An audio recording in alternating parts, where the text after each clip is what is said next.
haven't talked about him all year, but Bronny James is a polarizing prospect. He plays for USC, obviously, and he's the son of LeBron James, but you all know that.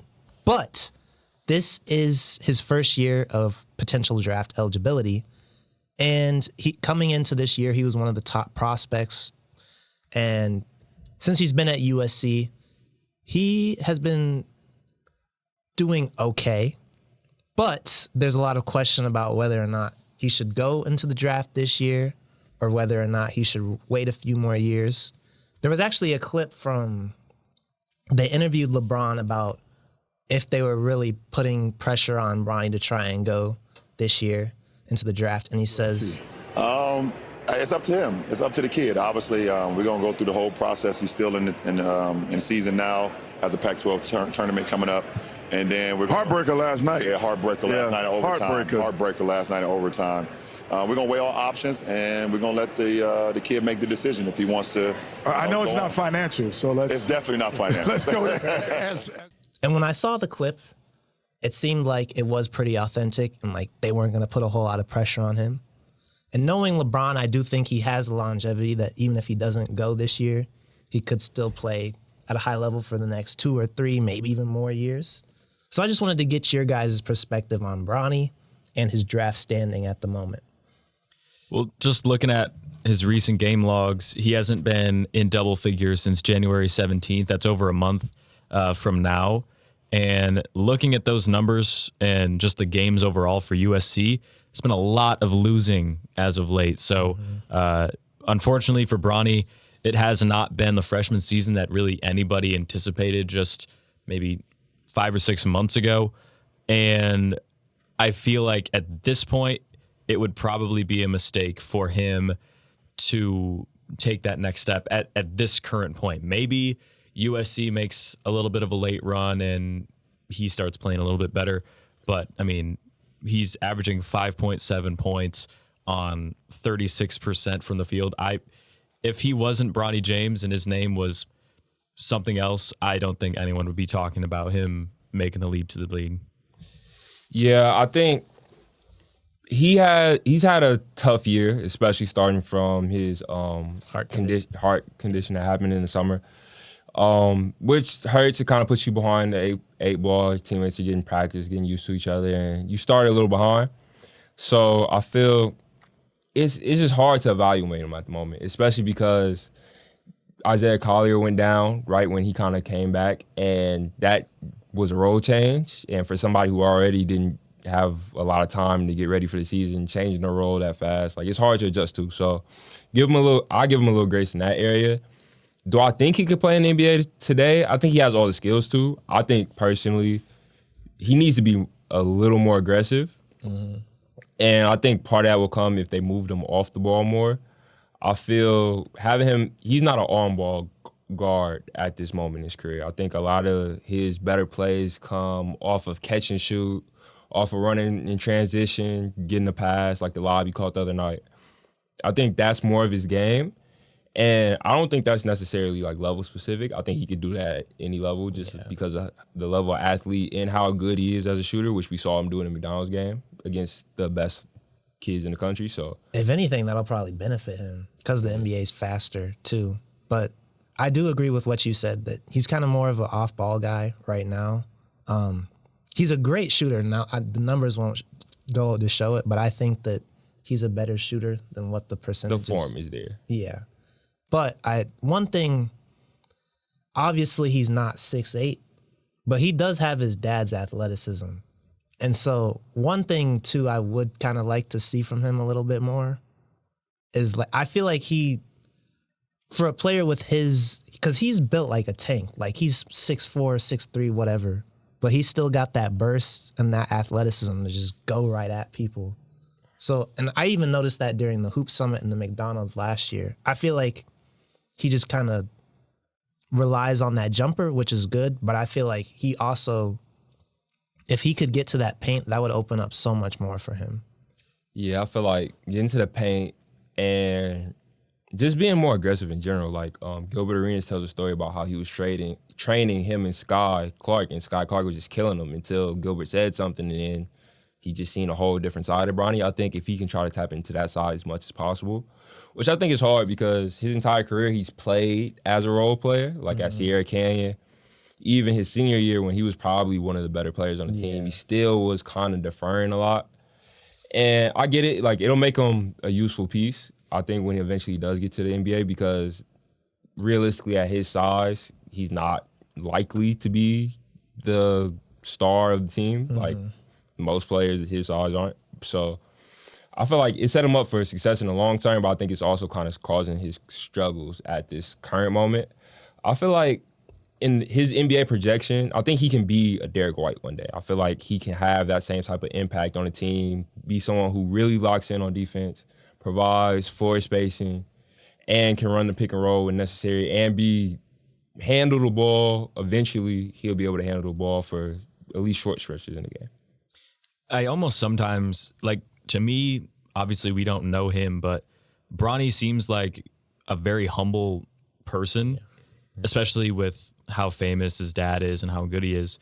I almost wonder if that has kind of been a detriment to his game and his development, because with him being so humble, I feel like that's provided the space for him to basically become that role player, whereas a lot of other dudes would probably be in his situation and say, no, I'm Bronny James, give me the goddamn ball. Like, I don't care if you're Isaiah Collier, like, I'm Bronny James, so give me the ball.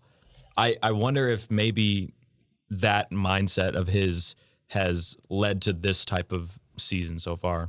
Yeah. I mean, you definitely could say that, especially Cameron talked about it a little, but last year too, I know I was expecting him to really take off because all the time he had been at Sierra Canyon, he'd been surrounded by a lot of top players like Amari Bailey, Brandon Boston. I know there's others, I'm just kind of forgetting them.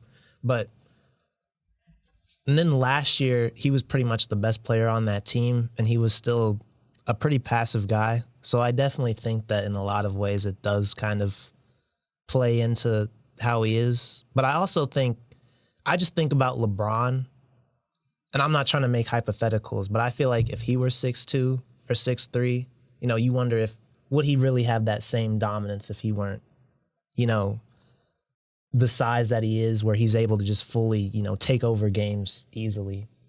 Yeah, I feel like definitely his mindset, like, it feels like someone just needs to tell him, like, hey, we're losing games with the way you're playing right now, and you're more talented than what you're producing. Like, if you look at his numbers, he's shown he can do it at a different level. Like, in the EY, his senior year was a little disappointing, as, like you said, I was expecting, like, a big production jump.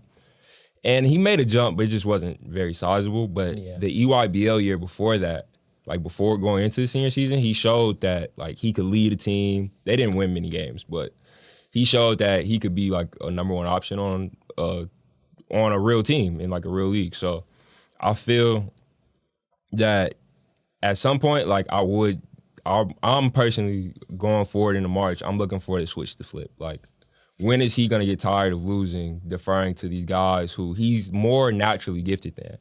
Like, Isaiah Collier might be the one exception on the team, but he has just a different level of athleticism than guys like Boogie Ellis and Trey White. Like, he's just a different level of athlete than those guys are. And, like, he has the game. Like, he shows and flashes. Like, eventually he has to get tired of losing and realize if he's going to stay at USC, he's going to have to be the guy. Like, he's going to have to be the guy to be the number 2 to Collier at the moment.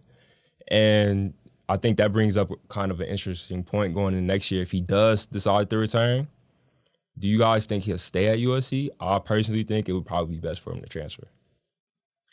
It's tough because if he does stay one more year at USC, that guard room is going to open up a lot because Boogie will be gone, Collier will be gone, so he will have pretty much the reins in that entire backcourt for USC. But like you said, it could just be a thing where he needs to change of scenery. Maybe he transfers to Ohio State. They bring in a new coach after Chris Holtmann gets fired. That was a program that was recruiting him pretty heavily. And that would I feel like the PR for that would be really good coming back to the state of Ohio. That would be a really interesting offseason story if Bronny James moved back to Ohio. I don't think that would necessarily help him a whole lot, just because I think for him it's really mostly just mentality. And like wherever he goes, I think if he's surrounded by people who are more talented, that's not necessarily gonna help him. And even if he's in a new situation, I feel like he's where the people are less talented. I feel like it's just gonna kind of be the same thing, where he's trying to find his role in a new situation.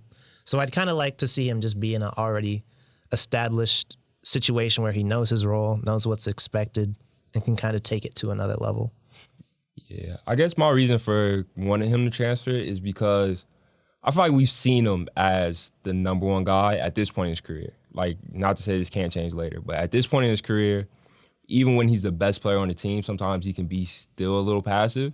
So I think if I was advising him, I would try to look at where has he been his best? Like, when has he been his highest rated? What type of team? And that was on really talented teams. And I think there's, now it's granted this draft isn't the best, but I think there's like examples in his class of places I think he could fit in, kind of like how Jared McCain, he's not the guy at Duke, like he's not the number one option. He's probably not the best player on the team, but he's been able to get on draft boards because they see how much he can do with how little he's given. Yeah. And I think if you put Bronny in a similar spot, I think he could do the same. I think on a team where he doesn't necessarily have to create the offense for other people or bring it up all the time, like I personally don't think at this moment in his career that if you give him the responsibility of running the offense, that he'll bring out enough of that scoring side. I think if you just tell him, we need you to defend like at the best level you possibly can, knock down catch and shoot threes, and score when we need it, I think that'll be his best situation personally. What do you guys think his ceiling would be if he started to take that mentality into every single game where I'm that guy? Like, I think of another undersized guard in college that had that mentality was Colin Sexton when he was at Alabama, where there was a game where they played 3-on-5 because of all the ejections. And that mentality carried Alabama into a game that they should have clearly been blown out, and they almost won it. I don't know if he has that in him, but what would that ceiling look like if Bronny James, if that switch did flip? Is this somebody you guys think is a lottery pick because of already the talent that he has, just kind of boosted in terms of stats because of the mentality? Yeah, it kind of sucks. Like, this is the year. Like, if you were going to have a good year or at least have a solid year, this is the year you want it to be, because even if you're not the most talented guy, like, this is a lottery full of guys who probably might not get in the first round in other years. So, like, this would ideally be the year. I think he's definitely a lottery talent. Like, you look, like, there's not many kids built like him that can jump like him while still being able to shoot and defend and as smart a player as he is. So if he turned it up and if he went into the game thinking, we don't win unless I play like I'm the best player on the court, I think I don't want to say the sky's the limit because his height might be the limit, but I think at his best, he has all the talent and tools to be probably sometimes all-star guard. Like, I really believe that he could be one of those guards in the league, like, maybe not a perennial all-star where he's a lock like a Damian Lillard or somebody like that every year, but he's someone who would kind of like have the Drew Holiday reputation in the league. Like, this guy's really, really underrated.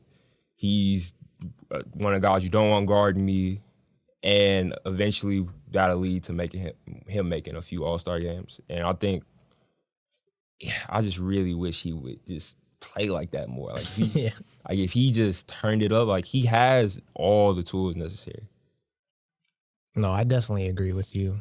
I think we can all agree we'd rather like to see him stay another year. And based on the way things are looking, and if LeBron's being truthful about how much free will they're giving him, then I think that in an ideal world, that's what we'll see happen. But I personally don't think I would rather see him stay. If he's going to stay at USC, I think he should leave. like go to the league. I feel like the game just suits him better.